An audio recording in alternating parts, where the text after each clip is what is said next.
Hey guys, welcome back to my channel. Today's video I'm going to do an update on the apple trees. So in this video I'm going to show you the apple trees that are doing well in a chill-free environment. But you can see here that it does have a lot of fruiting spurs forming. It has grown well. It hasn't been as full and dense as it can be as my other Dorset, but it's grown fairly well. I haven't sprayed it all summer. I know you should spray it. I only spray it in the winter time twice, and it's held out pretty well disease wise. And over here I have the Anna growing. The Anna always looks like it's water stressed. As you can see here, it has its leaves always curled up like it's water stressed. I don't know if that's how it's genetically designed to be. And it is fairly disease resistant. So I think it is drought tolerant than other varieties. That's why it always has its leaf curl, irrespective of how much water I give it. But you could tell that some parts haven't formed enough chill hours, as you can see here. When it has enough chill hours, it'll start to grow out from the branches, but normally the tips is where it's growing out. And it's like you can see here as well, it hasn't budded out. That's a sign of lack of chill hours. But overall, it does have some fruiting spurs here and there. So it does look promising, but as you can see here, not enough chill hours. But that is the Anna apple tree. And I have my plum. I had a Golden Delicious here. It struggled. I pulled it out. Then here I have my Franken granite tree. I'm going to show you how it's doing. So as you know, the original was seedling Fuji that grew out here, and you can see it's a kind of a crab apple tree. And then the second is a grafted Fuji I did, because that flowers and sets fruit. This whole branch coming up here and all the way to the top is Fuji. Now it hasn't performed well in growing out new growth besides these lateral branches, but it does look like it's giving off more energy on the side, which I think the issue is me, that I have to put it in the ground. Let me know in the comments if I should plant it in the ground. As it forms the fruiting spurs, the leaves get this fungus and die off when it's in the shade. They just fall off from the canopy. So when it comes too shaded, it tends to get more diseases. As you can tell, I haven't sprayed it at all so far this year, but surprisingly, it's held up pretty well to diseases. So these were the original leaves probably 6 months ago when it first broke dormancy, and they're falling off now. There is a fruiting spur right here. So this one's a crimson gold branch. I can pull it out so you can see how much it's grown. The next one here I have, it is getting more diseased on its older leaves, but as you can see how much it's grown, it has formed some fruiting spurs as well and has grown out quite well. The older leaves tend to get more disease within the canopy as it grows. This one was a Gala.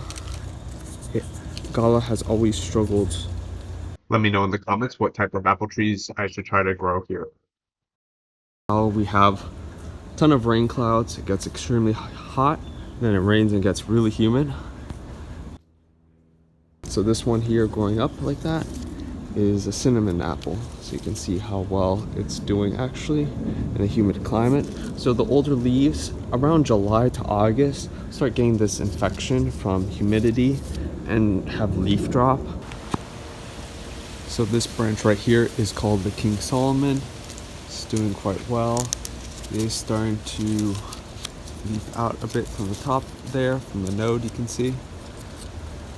And then this very top one here that's growing out, this top one here is the Gravenstein apple. It's growing quite well. So this one growing up is the crimson.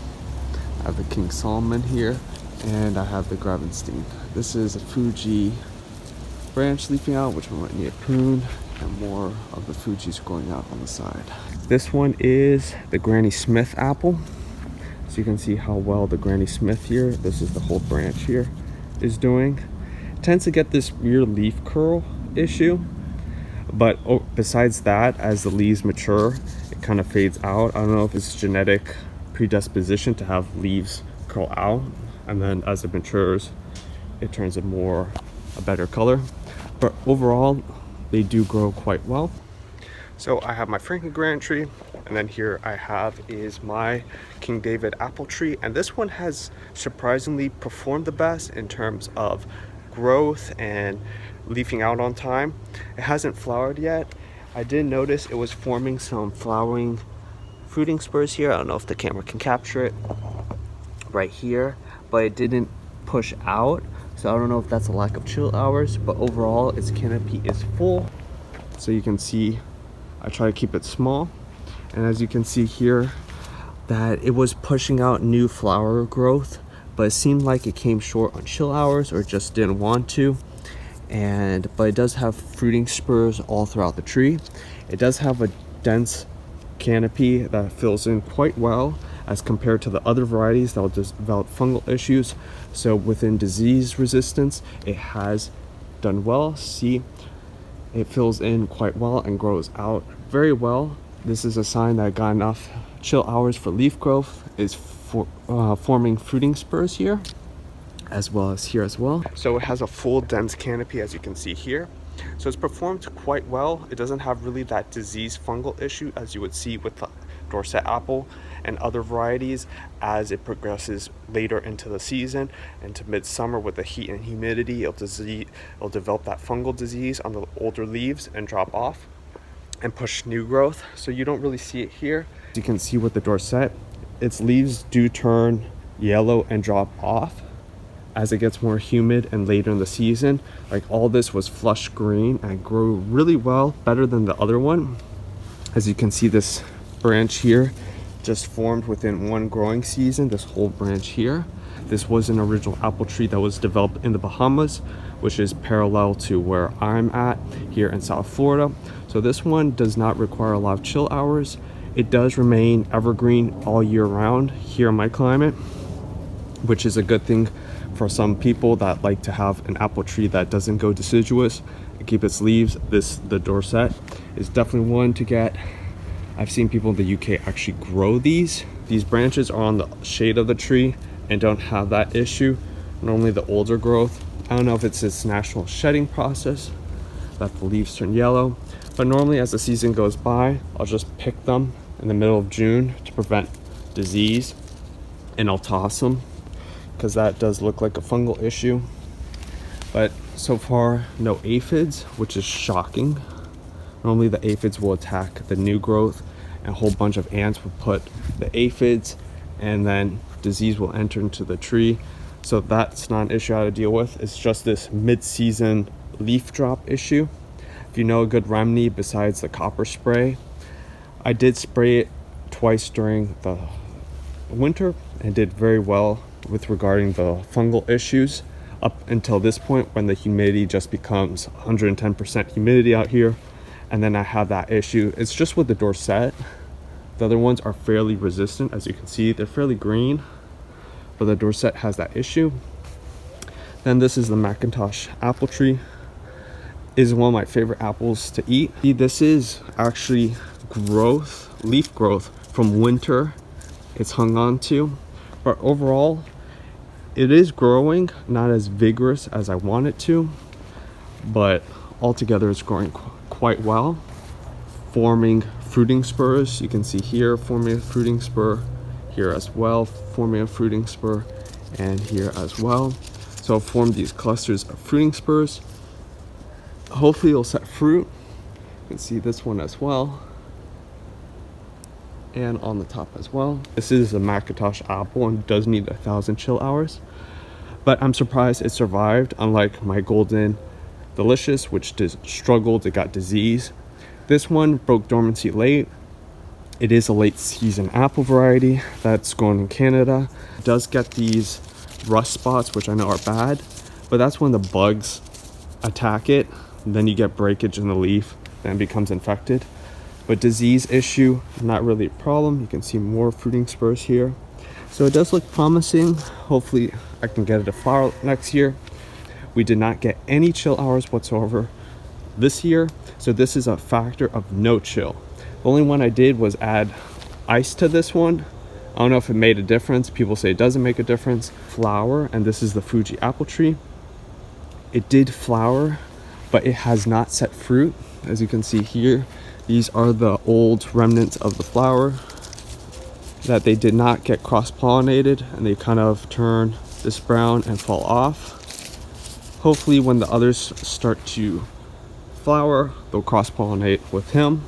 I do have other apple trees which I'll show you, but overall, no disease issue. It is under water stress. I do not have the irrigation on, but I need to hand water it. But overall, pretty well satisfied that it fills in pretty well. It grows quite vigorous. So as I'm beginning to study why apple trees bloom, I do have a suspicion that it is a hormone issue and that the cold triggers it. I also notice when the branches begin to bend that their hormone composition internally begins to change, and it produces those blooms.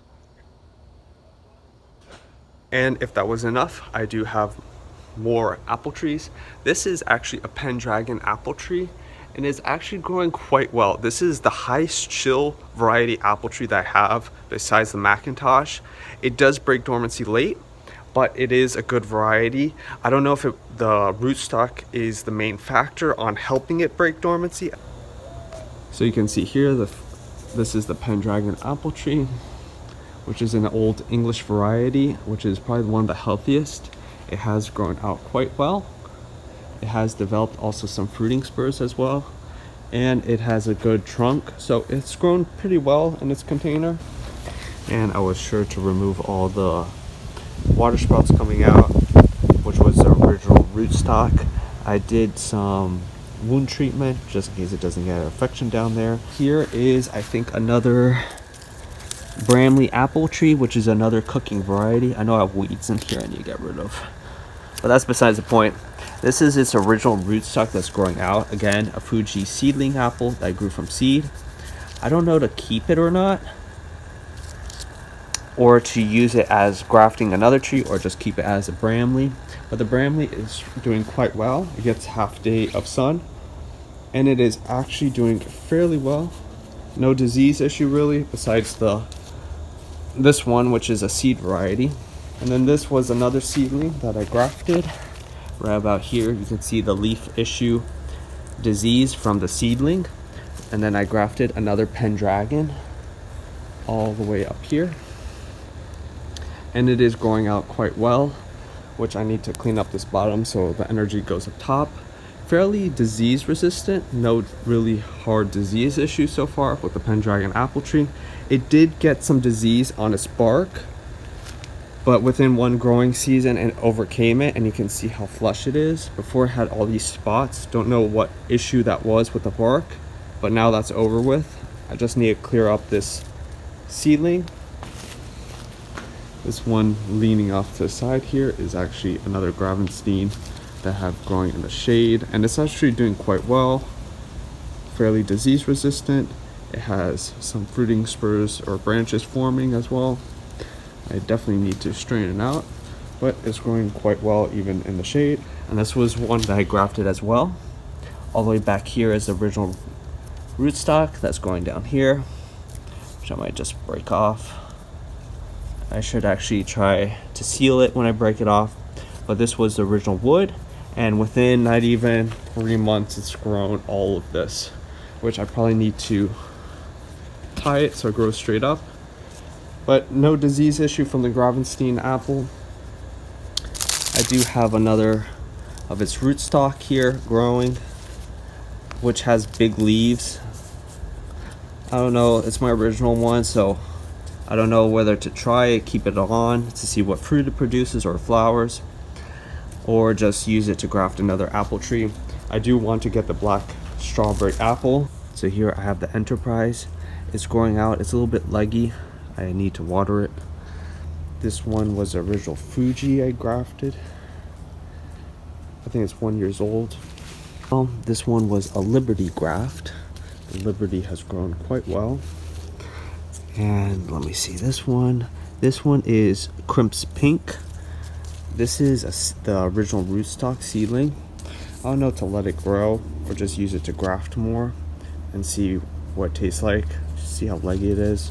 I haven't watered the container, which I need to. And here it actually has one fruiting spur developing right here, and it's growing out quite well. It's fairly disease resistant. And then here in the shade, you can see this was another Betta de Boscop apple that I have here. I have it right here.